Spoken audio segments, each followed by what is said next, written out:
would you have felt comfortable as the director of engineering going down in the Titan submersible, specifically hull 1 to full rated depth? That's almost the best question here, isn't it?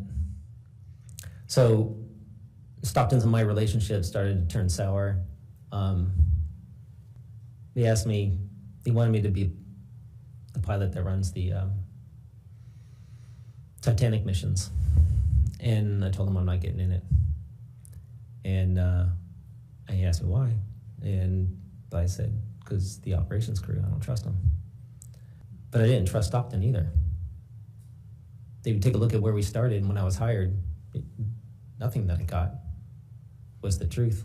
I was held with a bag and trying to save, and I couldn't quit. From my perspective, personally, it's very stressful and death by 1,000 cuts. And if he wanted somebody to go in it, and he was truthful with it, it's why the word experimental is in the waiver. Like, I made him put that in there. We argued for a long time over that word, for sure. But so you cannot do that without letting people know that it's experimental. Was there a designated safety officer for OceanGate operations during your time? Right, that's a good question. That operations thing, right? I don't know.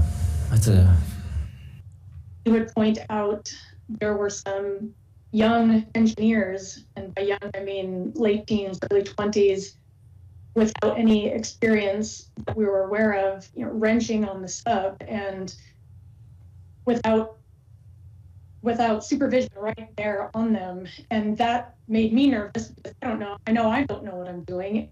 And to see these young people without somebody supervising just what they're doing, do they know what the torque specs are? Do they know if they're dissimilar metals, things of that nature? Were you aware that the Titan was not classed? The Titan? Titan. Yes. Have you ever had a conversation with Mr. Rush regarding the classification procedure and/or requirements for the Titan?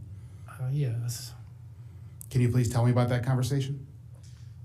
They were usually rather short. I guess that wasn't as big of a worry for him as it would be for most people. Did you feel in Expedition 2023 that OceanGate staffing was sufficient to ensure safety? Well, I think training and operations at sea could have been better. So during Dive 88, was there any issues or problems with any of the materials or the sub or the launch and recovery system? No. Actually, it was an amazing day. Everything was just boom. It just took a long time, but there were no red flags.